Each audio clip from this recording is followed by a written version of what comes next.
Hello everyone, this is Priya Pathak, your science mentor. I welcome you all on amazing platform of Vidya Hut.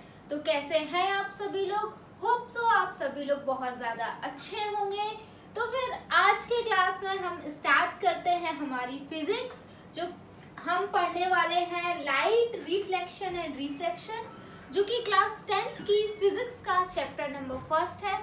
बहुत ही ज़्यादा interesting chapter है और कई चीज़ हम इस चैप्टर में ऐसी देखने के लिए मिलेंगी जो हमने देखी तो है पर हमें पता नहीं है कि अच्छा ये होता है।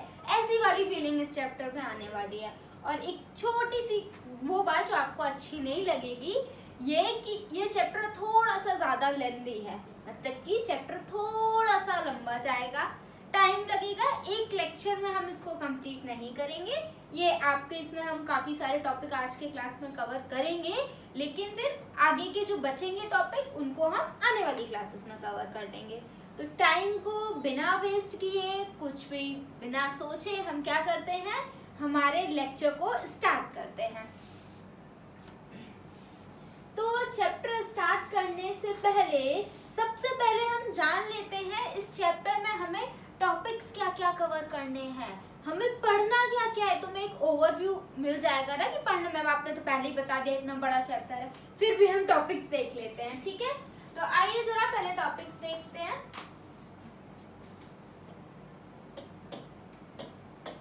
सबसे पहले बेटा हम क्या देखेंगे, सबसे पहले इस चैप्टर का हम इंट्रोडक्शन देखेंगे कि चैप्टर में क्या है। लाइट की बातें करी हैं तो लाइट क्या है ना, पहले ये सब कुछ हम जानेंगे। लाइट के सोर्स क्या हैं, मीडियम क्या है, क्या होती है लाइट, ये बातें हम कर लेंगे। उसके बाद हम लाइट की प्रॉपर्टीज देखेंगे कि लाइट की क्या क्या प्रॉपर्टीज होती हैं। देन हम क्या देखेंगे, रिफ्लेक्शन क्या होता है, जो कि आपका चैप्टर का नाम है, लाइट, रिफ्लेक्शन एंड रिफ्रैक्शन। उसके बाद हम देखने वाले हैं लॉज ऑफ रिफ्लेक्शन। ये जो लाइट है ना, ये ऐसे ही रिफ्लेक्शन का फिनोमेना नहीं करती है, ये कुछ लॉस को परफॉर्म करती है, कुछ लॉस को फॉलो करती है। उसके बाद हमारा रिफ्लेक्शन हमें देखने के लिए मिलता है। फिर हम वर्चुअल एंड रियल इमेज की बात करेंगे, जो कि प्लेन मिरर से बनते हैं, ठीक है। प्लेन मिरर जानेंगे पहले क्या होता है, फिर वर्चुअल रियल इमेज वो बनाता है, ये आपको पता चलेगा कि आप कौन सी इमेज वो बनाता है, ठीक है। Characteristics of image form by a plane mirror, फिर हम वो इमेज जो प्लेन मिरर बना रहा है उसके हम कैरेक्टरिस्टिक्स भी देखने वाले हैं, ठीक है। इतना देखने के बाद बेटा टॉपिक खत्म नहीं हुए हैं, ठीक है। उसके बाद हम टॉपिक क्या देखेंगे, lateral inversion and its application, ठीक है। एक लैटरल इन्वर्जन करके एक टॉपिक है, उसको भी देखेंगे, छोटा सा है। उसके बाद बेटा जी हम स्फेरिकल मिरर्स पढ़ेंगे। अभी तक हम प्लेन मिरर की बातें कर रहे थे, ऊपर की है ना, ऊपर का जो स्लाइड थी। अब इसके बाद हम कहाँ आ गए, स्फेरिकल मिरर पर आ गए। आपको बताएंगे क्या होता है प्लेन मिरर, क्या होता है स्फेरिकल मिरर, सभी बातें हम करेंगे।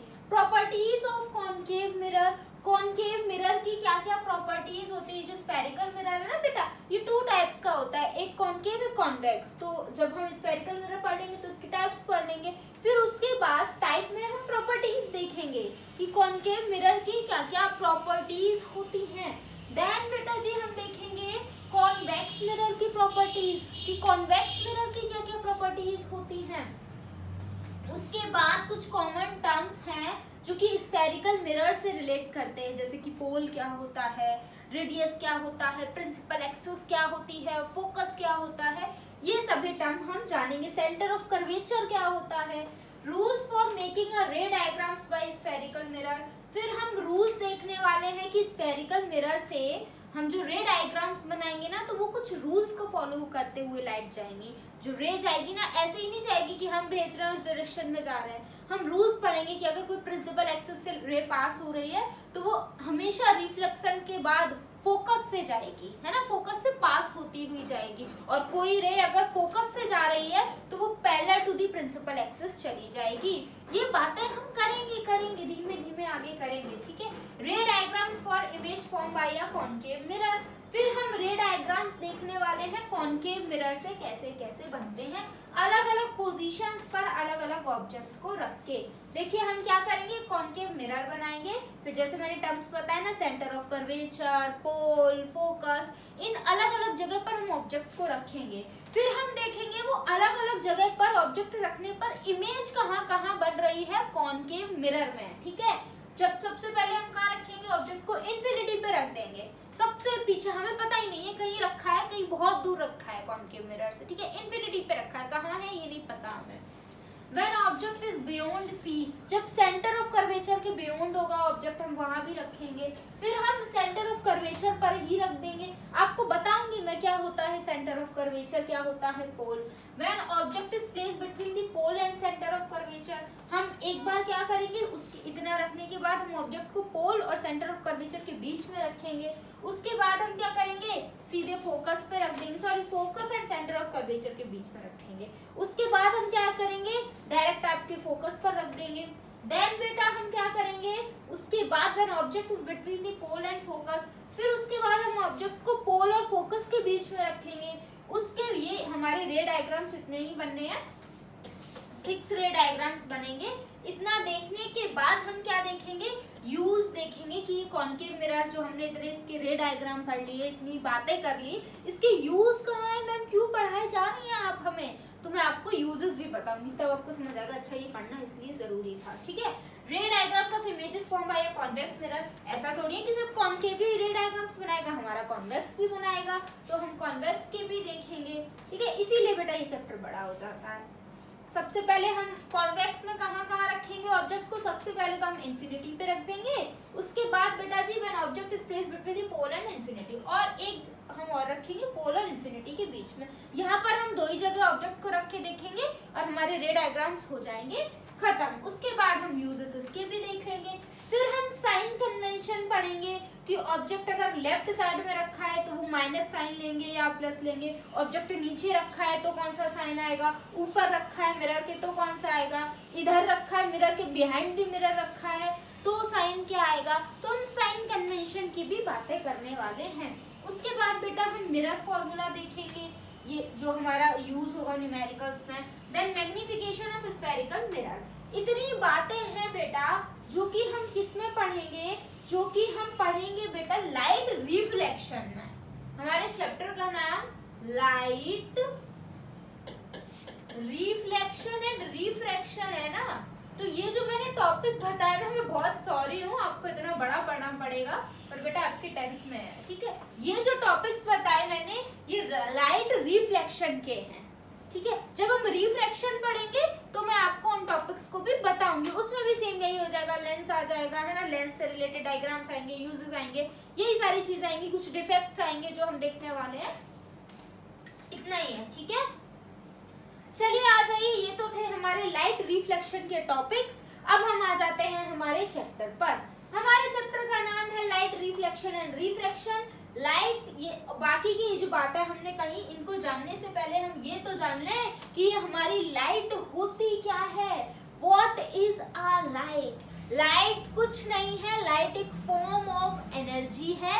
लाइट क्या है? एक फॉर्म ऑफ एनर्जी है जो कि क्या करती है, जो कि हमें हेल्प कराती है इतनी सारी चीजें देखने के लिए, इस ब्यूटीफुल वर्ल्ड को देखने के लिए, उस पर प्रेजेंट चीजों को देखने के लिए, हमें देखने के लिए, आपको देखने के लिए। तो ये सब कैसे हो पा रहा है? सिर्फ और सिर्फ लाइट की वजह से हो पा रहा है। और लाइट है क्या? लाइट कुछ नहीं है, एक फॉर्म ऑफ एनर्जी है। और ऐसा नहीं है बेटा कि ये लाइट की बातें अभी से शुरू हुई है।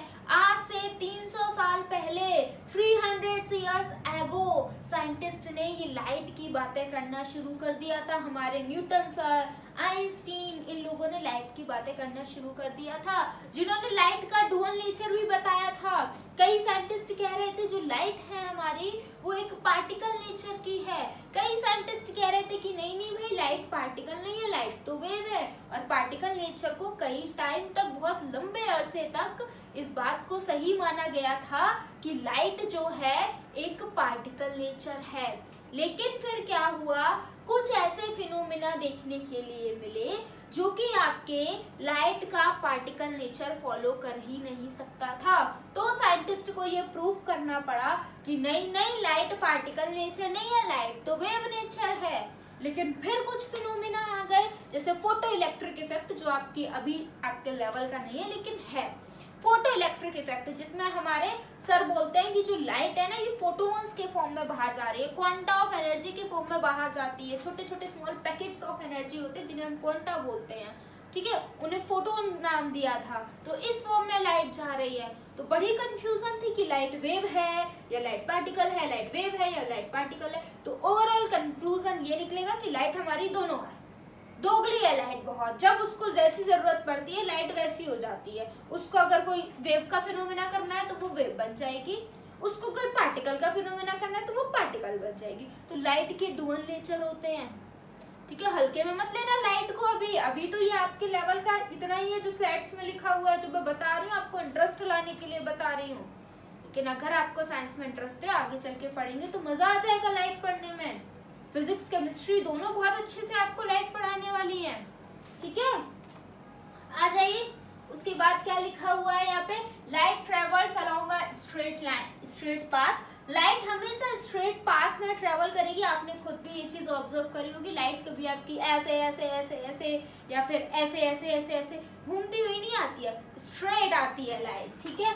Speed of light is measurable, बहुत ज्यादा स्पीड होती है हमारी लाइट की, सबसे ज्यादा स्पीड, या फिर हम कहते हैं ना कि लाइट की स्पीड से क्यों भाग रही हो, क्योंकि लाइट की स्पीड बेटा बहुत तेज होती है। कितनी होती है मैम, 3 × 10⁻⁸ मीटर पर सेकेंड, ये होती है हमारी लाइट की स्पीड। हम इमेजिन भी नहीं कर सकते इतना तेज हमारी लाइट दौड़ रही है, ठीक है।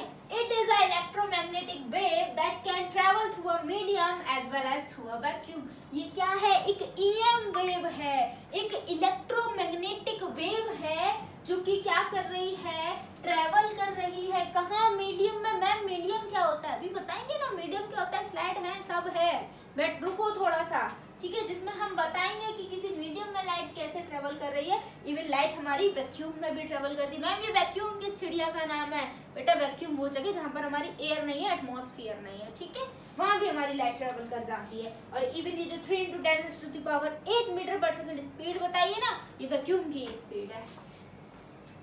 आ जाइए मैम, इतनी लाइट लाइट लाइट की बातें कर रहे हैं, ये तो बता दीजिए लाइट मिलेगी कहाँ से, कहाँ से लाएंगे लाइट, कहाँ, किस मार्केट में मिलेगी, कहाँ से खरीदे नहीं। आइए जरा देखते हैं, सोर्सेज ऑफ लाइट पढ़ लेते हैं कि कहाँ कैसे क्या है लाइट के बारे में। A source of light is an object from which light is given out.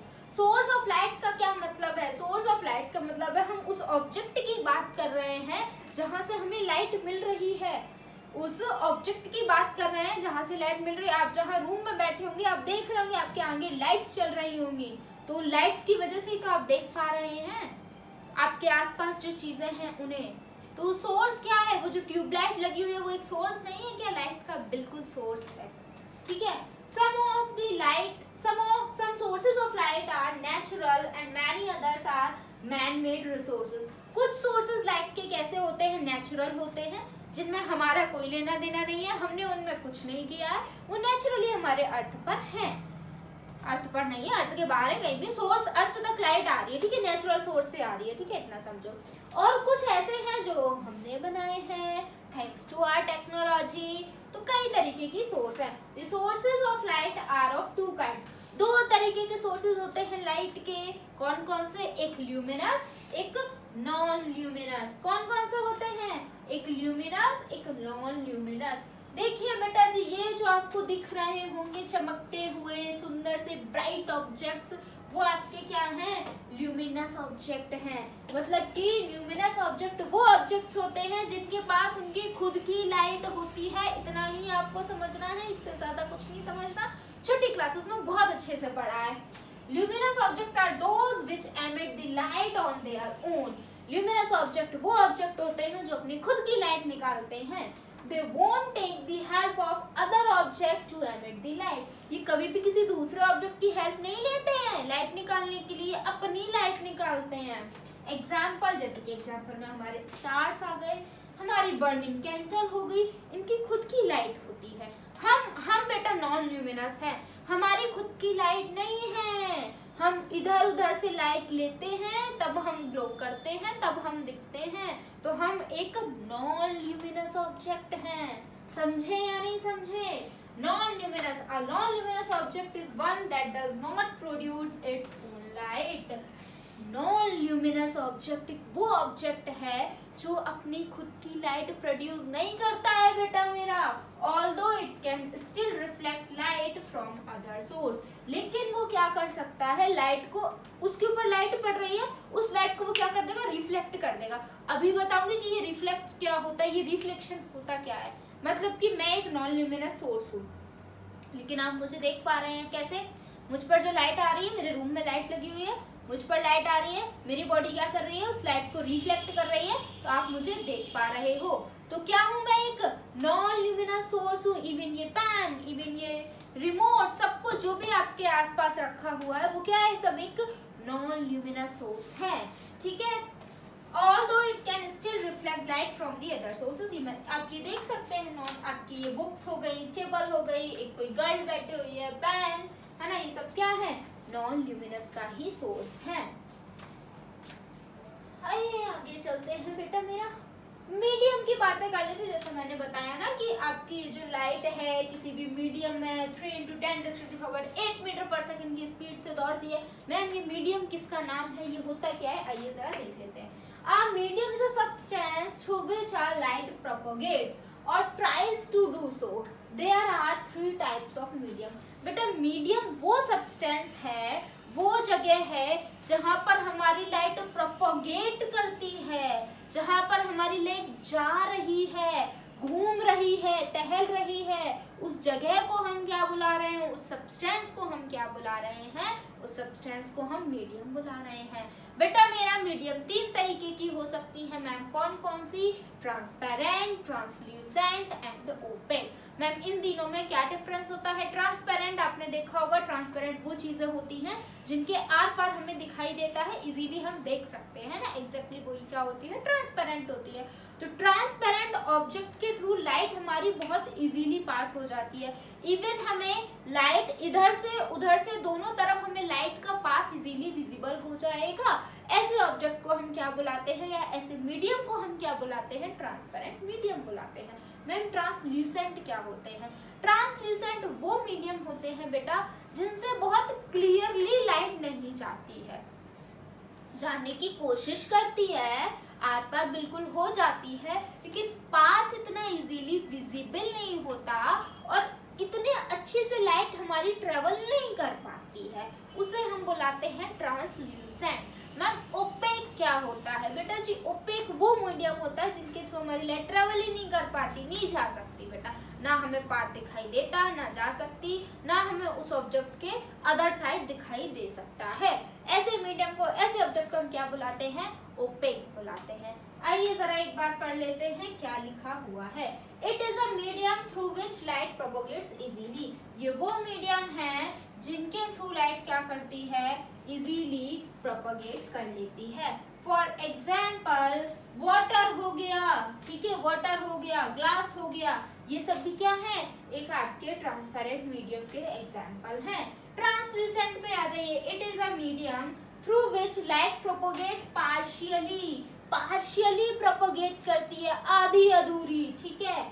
जैसे कि इसमें एग्जाम्पल में आपका पेपर आ गया, ग्राउंड आ गया, ग्लास आ गया, ठीक है, ये क्या है, एक ट्रांसल्यूसेंट मीडियम है। उसके बाद आ जाइए ओपेक पर। It is a medium through which light can not propagate. ये वो मीडियम है जिनके थ्रू लाइट हमारी प्रोपोगेट करेगी ही नहीं, ठीक है। इन्हें हम क्या बुलाते हैं, ओपेक ऑब्जेक्ट बुलाते हैं। वॉल हो गई, टेबल हो गई, चेयर हो गई, सब ओपेक है, ठीक है। देखिए जरा, ये देखिए, ये आपका एक, ये देखिए ट्रांसपेरेंट से, ये कोई ट्रांसपेरेंट ऑब्जेक्ट है, कितनी क्लियरली लाइट जा रही है। ये कोई ट्रांसल्यूसेंट है, थोड़ी बहुत जा रही है, बहुत ज्यादा अच्छे से नहीं, ये ओपेक से जा ही नहीं रही है। यही मैं आपको समझाना चाह रही थी। अब आ जाइए रे क्या होता है। लाइट की बात कर रहे हैं, आपने लाइट में कहीं ना कहीं रे सुना ही होगा, है ना, डायग्राम्स बनाते टाइम रे सुना होगा। ये रे क्या होता है? बेटा जो एक सिंगल स्ट्रेट लाइन होती है ना लाइट की, उसको हम क्या बुलाते हैं? रे बुलाते हैं। तो मैम ये बीम क्या होता है?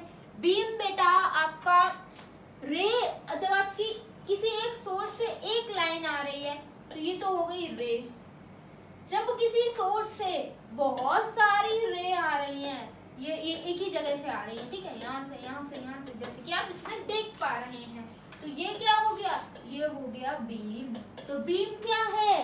बीम आपका कलेक्शन ऑफ रे है, ग्रुप ऑफ रे है, कुछ भी बोलिए, आपकी मर्जी, हमें तो बस समझना है, ठीक है। A ray of light is the straight line path along which light travels। रे क्या है? एक स्ट्रेट लाइन पाथ है जिसके अलोंग हमारी लाइट क्या कर रही है?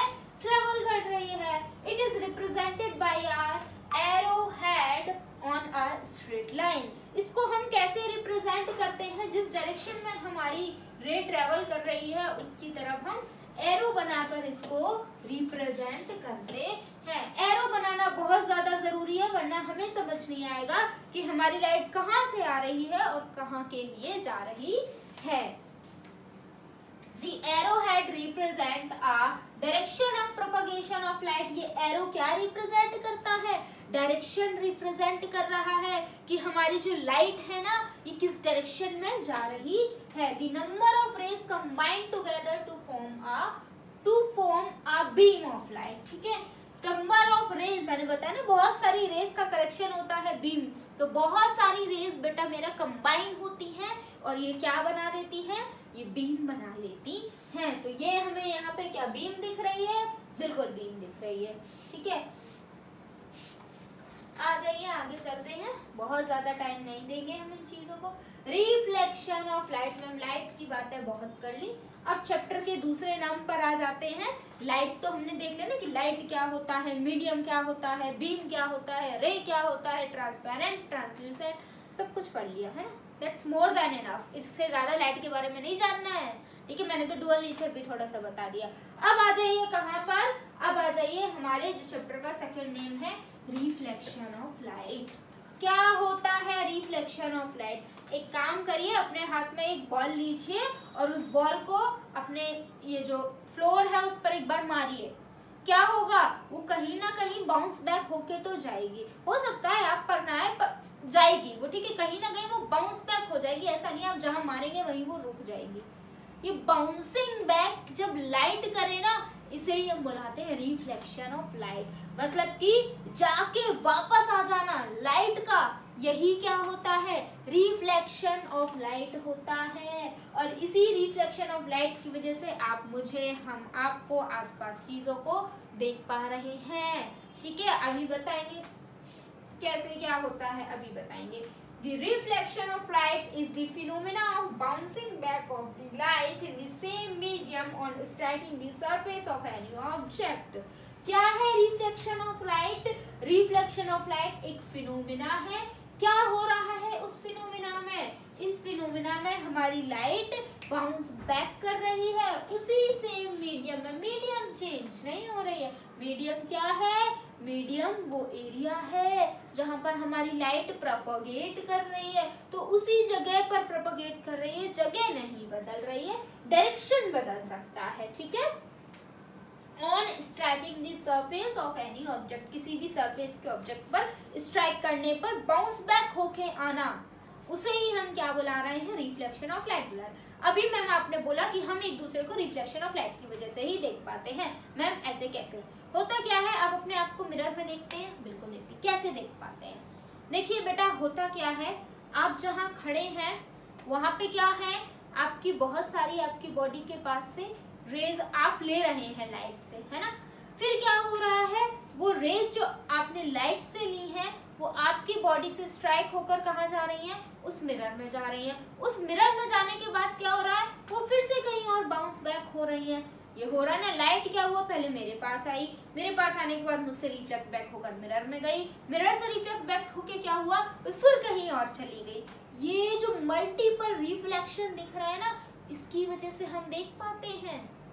इवन हमारे अर्थ पर अगर हम किसी भी चीज को देख रहे हैं, कोई भी चीज अगर हमें दिखाई दे रही है ना, तो मतलब क्या है, उसकी बॉडी से रिफ्लेक्शन हो रहा है। रिफ्लेक्शन हो रहा है मतलब कि लाइट बाउंस बैक करके वापस आ रही है, यही इसी वजह से वो चीज हमें दिख रही है। अब कोई भी आपसे पूछे ना कि ये क्यों दिख रहा है, तो सीधे कह देना इसका रिफ्लेक्शन हो रहा होगा, मतलब कि इस पर जो लाइट आ रही है ना वो इसकी बॉडी से ही बाउंस बैक करके वापस जा रही होगी, इसीलिए वो हमें दिख रहा है। कभी सोचा है एयर क्यों नहीं दिखती, गैसेस क्यों नहीं दिखती?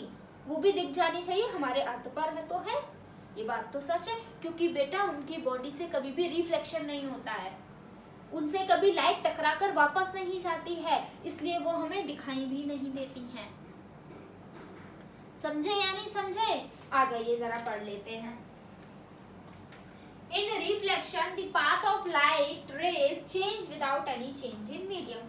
पाथ चेंज हो जाता है, अगर वो इधर से आ रही थी तो इधर चली जाएंगी, ठीक है बेटा मेरा। कभी ऐसा नहीं होगा कि बेटा वो यहाँ पे आपके एयर में है और रिफ्लेक्शन की वजह से वो वाटर में चली गई, मीडियम चेंज नहीं होता, मीडियम वही रहेगा, चेंज क्या हो जाएगा, डायरेक्शन चेंज हो जाएगा, पाथ चेंज हो जाएगा, ठीक है।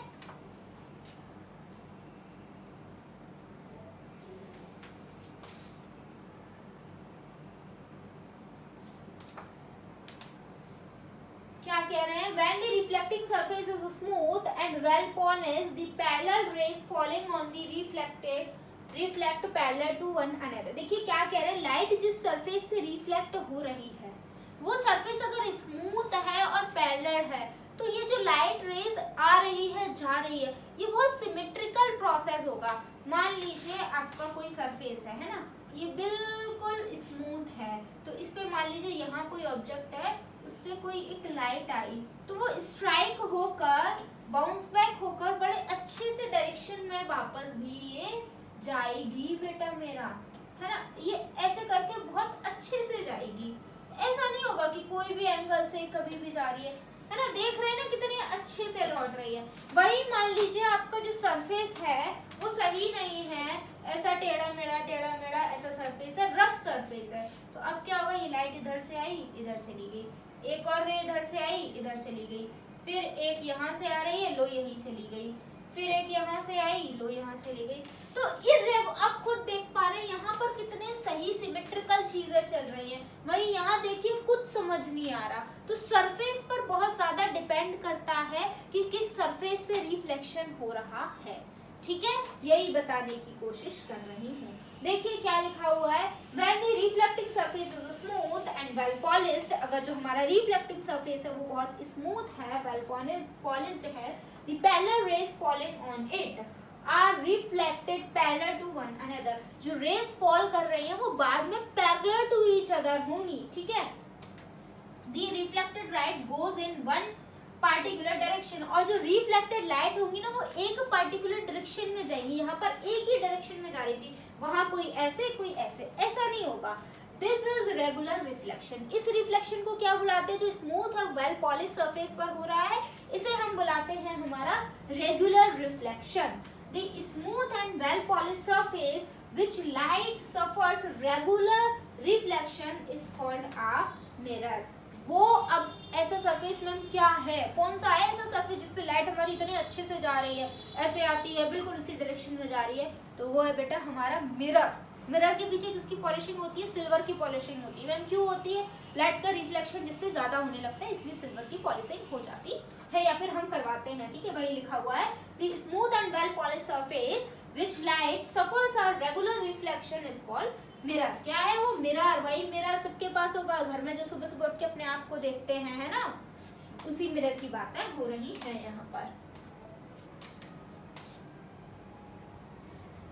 वही मैंने बता दिया, अगर आपका सरफेस जो है स्मूथ नहीं होगा तो क्या होगा, वही लिखा हुआ है। When the reflecting surface is rough, surface अगर रफ है, the parallel rays falling on it reflected in different direction। उस पर कितनी भी parallel rays fall होती रहे, एक इधर से एक इधर से एक इधर से, लेकिन बेटा उनका डायरेक्शन हमेशा क्या रहेगा, ऐसा ही रहेगा, टेढ़ा मेढ़ा, है ना। वो कभी भी एक रेगुलर डायरेक्शन में रिफ्लेक्ट बैक नहीं होंगी। मैंने यहाँ एरो नहीं बनाए हैं, एरो बनाना बहुत ज्यादा जरूरी हो जाता है हमारे लिए फिजिक्स में, ठीक है। Such reflection is known as a diffuse reflection. इस रिफ्लेक्शन को हम क्या बुलाएंगे, जो रफ सरफेस पर हो रहा है इसको हम बुलाएंगे पढ़ेंगे बेटा डिफ्यूज रिफ्लेक्शन और इरेगुलर रिफ्लेक्शन और इवन स्कैटरिंग ऑफ लाइट। कुछ भी बुला सकते हैं, इतने सारे नाम है, जो इजी लगे वो याद कर लेना। आ जाइए, अब अगर रिफ्लेक्शन की इतनी बातें कर ली है तो कुछ लॉस को मैंने बताया था ना, ये जो लाइट है ना रिफ्लेक्शन कर रही है तो ऐसी नहीं करती कि हमने बॉल फेंकी लाइट आ गई किधर भी आ रही है, उसकी जिधर मर्जी है, ना ना ना, कुछ लॉस को फॉलो करती है तब वो आती है। आइए जरा देखते हैं लॉस क्या है, कैसे है, कब है। अकॉर्डिंग टू फर्स्ट लॉ हमारा देखिए रिफ्लेक्शन का क्या कहता है। According to this law the incident ray, reflected ray and the normal ray at the points of incidence all lie in the same plane। क्या कह रहे हैं, इस लॉ के अकॉर्डिंग हमारी जो इंसिडेंट रे होगी, नॉर्मल रे होगी और रिफ्लेक्टेड रे होगी, ये एक ही पॉइंट पर लाई करेंगे। इसका क्या मतलब है, इंसिडेंस रे बेटा वो रे होती है जो किसी ऑब्जेक्ट से आ रही है, ठीक है। जैसे मुझसे कोई ऑब्जेक्ट निकल के मिरर में गई तो जो मेरी बॉडी से रे निकली ना वो क्या है, वो ये इंसिडेंट रे है, ठीक है। मेरे बॉडी से निकलने के बाद वो रिफ्लेक्ट बैक होगी ना मिरर से, बिल्कुल होगी। वो जो रिफ्लेक्ट बैक हुई है वो क्या है, वो आपकी रिफ्रैक्टेड रे है। क्या है आपकी बेटा, मेरा रिफ्रैक्टेड रे है। मैम ये नॉर्मल क्या है बेटा, सरफेस के जो परपेंडिकुलर वाली रे होती है, आपके रिफ्लेक्टिंग सरफेस की जो परपेंडिकुलर वाली रे होती है उसे हम नॉर्मल बुलाते हैं। ये कह रहे हैं फर्स्ट लॉ में कि जो रिफ्लेक्टेड रे होगी और जो आपकी इंसिडेंट रे होगी, नॉर्मल रे होगी, ये एक ही पॉइंट ऑफ इंसिडेंस पे लाई करेंगे। तो देखिए ना तीनों एक ही पॉइंट ऑफ इंसिडेंस पे तो लाई कर रहे हैं, बस इतना ही ये कह रहे हैं और कुछ भी बात नहीं है बेटा। ये प्लेन मिरर की बात हो रही है इसलिए नॉर्मल हम क्या कर देते हैं, ये रहा प्लेन मिरर तो इसके परपेंडिकुलर बना दिया, ये रहा प्लेन मिरर तो इसके परपेंडिकुलर नॉर्मल बना दिया, है ना। ये रहा प्लेन मिरर तो परपेंडिकुलर बना दिया। अब मान लीजिए मिरर अगर आपका प्लेन नहीं है, कर्व्ड है, ऐसा है, ऐसा है, कर्व्ड, ये दोनों ही कर्व्ड है, इसका एक पीस है ये, फिर कैसे हम बनाएंगे नॉर्मल, आपको मैं सिखाऊंगी कैसे बनाएंगे, ठीक है। टेंशन नहीं लेनी है, सभी बातें हम क्लियर करेंगे मगर धीमे धीमे। I think so first law समझ में आ गया होगा। फर्स्ट लॉ क्या कह रहा है, ये जो रिफ्लेक्टेड रे है, इंसिडेंट रे है, नॉर्मल रे है, ये एक ही प्लेन पर लाई करती है। नॉर्मल क्या है, प्लेन जो सरफेस है रिफ्लेक्टिंग सरफेस, उसकी जो परपेंडिकुलर रे होती है उसे हम नॉर्मल रे बुलाते हैं। बिना टाइम को वेस्ट करें हम आगे चलेंगे और सेकंड लॉ की तरफ देखेंगे। According to this law, the angle of reflection is always equals to the angle of incidence। क्या कह रहे हैं, सेकंड लॉ बस इतना सा कहता है कि जो एंगल होगा इंसिडेंस का वो हमेशा बराबर होगा रिफ्लेक्शन से। ये वाला जो एंगल होगा ना बेटा, ये जो इंसिडेंट रे नॉर्मल रे के साथ एंगल बना रही है, इंसिडेंट रे नॉर्मल रे के साथ जो एंगल बना रही है उसे हम बुलाते हैं एंगल ऑफ इंसिडेंस और इसे हम आई से डिनोट करते हैं बेटा, ठीक है। मैम एंगल ऑफ रिफ्लेक्शन क्या होता है, जो रिफ्लेक्टेड रे नॉर्मल के साथ एंगल बनाती है उसे हम क्या बुलाते हैं, उसे हम एंगल ऑफ रिफ्लेक्शन बुलाते हैं। और ये दोनों ही एंगल क्या होंगे बेटा, ये दोनों ही एंगल हमेशा angle of incidence is always equals to the angle of reflection. ये कहता है हमारा सेकंड लॉ ऑफ रिफ्लेक्शन। दोनों समझ में आए, इससे ज्यादा कुछ है ही नहीं। एंगल ऑफ इंसिडेंस क्या होता है, वो एंगल जो इंसिडेंट रे नॉर्मल के साथ बना रही है उसे हम एंगल ऑफ इंसिडेंस बोलते हैं। एंगल ऑफ रिफ्लेक्शन क्या होता है, वो एंगल जो रिफ्लेक्टेड रे नॉर्मल के साथ बना रही है उसे हम एंगल ऑफ रिफ्लेक्शन बोलते हैं। एक बार पढ़ लेते हैं क्या लिखा हुआ है, समझा तो मैंने दिया ही है। एंगल ऑफ इंसिडेंस जिसे हम आई से डिनोट करते हैं इज द एंगल, ये वो एंगल है which the incident ray makes with the normal to the mirror, जो कि किसके द्वारा हमारी इंसिडेंट रे नॉर्मल के साथ बना रही है। एंगल ऑफ रिफ्लेक्शन जिसे हम आर से डिनोट करते हैं is the angle which the reflected ray makes with the normal to the mirror, ठीक है। आई थिंक सो बातें समझ में आ गई होंगी, दोनों लॉज हमारे समझ में आ गए होंगे। अब हम कुछ कैरेक्टरिस्टिक्स पढ़ लेते हैं प्लेन मिरर के, जो प्लेन मिरर से इमेज बनती है उससे। अब मैम पहले मुझे ये बता दीजिए प्लेन मिरर होता क्या है, what do you mean by plane mirror. देखिए बेटा, आपने एक घर में मिरर देखा होगा, आप का, है ना, जिसमें आप अपने आप को देखते हैं। एक मिरर आपने देखा होगा, जो मिरर नहीं ग्लास देखा होगा, कहाँ पर आप मॉल्स वगैरह में जाते हैं, राइट, आपके जो डोर्स होते हैं, विंडोज होती हैं, है ना, अलग अलग चीजें जहाँ पर वो यूज होता है। दोनों में डिफरेंस क्या है? हमारा जो घर वाला है उसमें हमें हमारी क्लियर इमेज दिखती है और सिर्फ हमारी दिखती है, मतलब हमारे पीछे की हमारी। मिरर के पीछे क्या है ये हमें नहीं दिखता है। लेकिन वो जो मॉल वाला है उसमें हमें अंदर वाली चीजें भी दिखाई दे जाती हैं, है ना। ये दोनों में क्या है? डिफरेंस है। ये क्यों है? क्योंकि बेटा जी ये जो हमारे घर में मिरर है ना, ये पॉलिश्ड है। ये जो लाइन मैंने बनाई है ना, ये पॉलिशिंग को शो करती है। ये मिरर कैसा है? ये पॉलिश्ड है।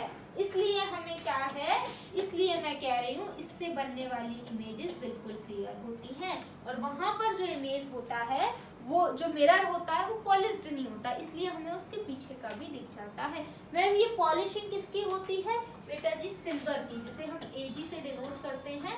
सिल्वर की पॉलिशिंग होती है। मैम क्यों होती है? क्योंकि बेटा जी ये रेज ऑफ लाइट को रिफ्लेक्ट, ये जो सिल्वर है रिफ्लेक्ट बड़े अच्छे से करता है, इसलिए हम इसको क्या कराते हैं, इसलिए हम इसकी पॉलिशिंग कराते हैं। ठीक है, इसलिए हमें ये ऐसी ऐसी चीजें दिखाई देती हैं। चीजें समझ आ रही होंगी। आ जाइए, रूल देखते हैं क्या क्या कैरेक्टरिस्टिक है जो इस मिरर के सामने जो खड़ा होगा उसके बनेंगे। The image of a real object is always virtual. जो इमेज होगी उस ऑब्जेक्ट की वो वर्चुअल होगी। मैम वर्चुअल क्यों होगी इमेज? इमेज बेटा जी वर्चुअल, मान लीजिए यहाँ ये ऑब्जेक्ट है, इससे क्या हुआ, एक रे निकली, वो इधर गई, फिर क्या हुआ, एक रे डायरेक्ट इससे सीधी निकली थी, ये अंदर चली गई, एक रे ऐसी निकली जो ऐसी चली गई, रिफ्लेक्ट बैक करके ये कुछ ऐसी जाएगी बाहर, है ना, ये क्या करेगी, ये भी कहीं ना कहीं रिफ्लेक्ट बैक होगी। अब क्या होगा, ये क्या आपको ऐसा लग रहा है कि ये दोनों लाइन कहीं जाके मिल रही होंगी, कुछ हो रहा होगा? नहीं लग रहा। लेकिन मैम इमेज तो हम जब खड़े होते हैं मिरर के सामने हमें ऐसा लगता है पीछे बनी है, लेकिन ये लाइन तो कहीं नहीं मिल रही, तो इमेज कहाँ बनी? इसीलिए मैं कह रही हूँ इससे जो इमेज बनती है बेटा, हमें लगता है कि मिरर के पीछे बन रही है, लेकिन मिरर के पीछे बनती नहीं है, हमें बस ऐसा लगता ही है। Hello hello hello,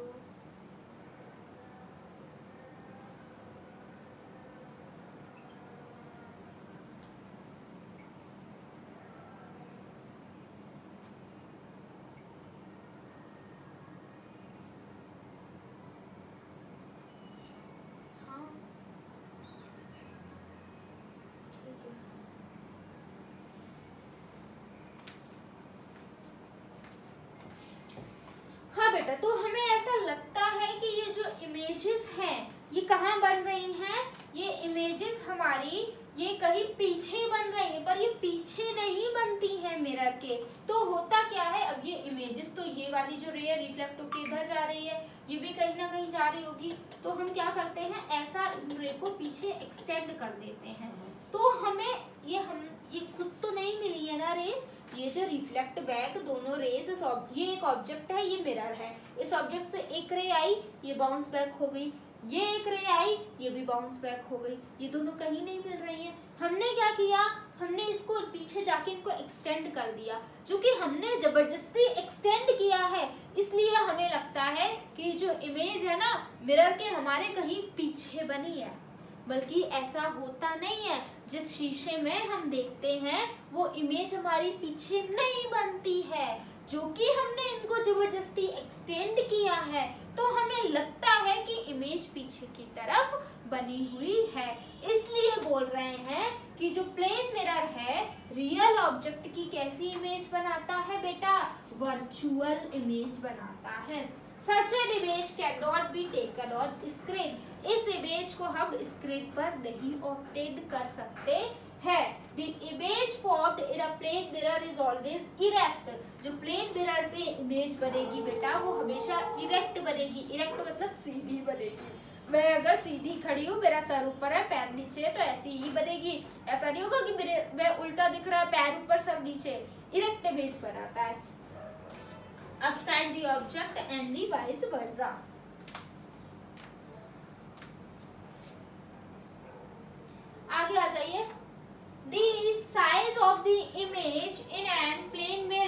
is always the same as the size of the object. जितना बेटा अगर मेरी हाइट जितनी है उतनी ही उस मिरर में आएगी। ऐसा नहीं होगा कि मेरी हाइट, मान लीजिए मेरी हाइट है 5 फीट तो मिरर में 3 फीट आ रही है, ऐसा ये पॉसिबल ही नहीं है। जितना ऑब्जेक्ट होगा उतनी ही हाइट की उसकी इमेज बनेगी। The image formed in our plane mirror is as far behind the mirror as object is front of the mirror। देखिए ये क्या कह रहे हैं कि आपका जो, मैं अगर मान लीजिए रियल में मिरर से इतनी दूर खड़ी हूँ तो जो मिरर में मेरी इमेज बनेगी ना उतने ही पीछे बनेगी। ऐसा नहीं होगा कि मैं आपकी मान लीजिए 6 स्टेप्स पीछे खड़ी हूँ मिरर से तो जो इमेज है वो 2 स्टेप्स ही बने। ये बिल्कुल पॉसिबल नहीं है। जितने डिस्टेंस पे हम मिरर से दूर खड़े हैं उतनी ही दूर मिरर हमारी इमेज बनाएगा। नेक्स्ट देखिए, the image is formed in a plane mirror is laterally, that is the left side of the object becomes the right side and image vice versa। क्या कह रहे हैं, जो इमेज बनती है ना प्लेन में वो लेटरल बनती है। लेटरल का मतलब जो हमारा लेफ्ट होता है वो राइट लगता है, जो राइट होता है वो लेफ्ट रखता है, ऐसी इमेज हमारी बनती है। तो हमने आज की क्लास में क्या क्या देखा, हमने सबसे पहले तो टॉपिक्स देखे जो हमें इस चैप्टर में पढ़ने हैं, उसके बाद हमने क्या देखा, उसके बाद हमने लाइट की बातें करी, लाइट का थोड़ा सा डुअल नेचर की बात करी, लाइट क्या है हमने ये देखा, स्पीड क्या होती है ये बातें करी। फिर हमने लाइट की मीडियम देखी, लाइट रेज देखी, बीम देखी, ये सब बातें करी।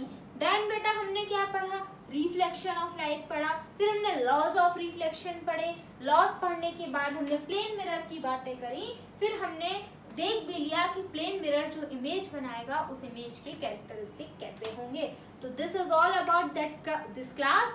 बाकी की बातें हम क्या करेंगे आगे आने वाले लेक्चर्स में करेंगे। कई सारे टॉपिक्स अभी इस चैप्टर में बचे हुए हैं जो हम आने वाले वीडियोस में कवर कर लेंगे।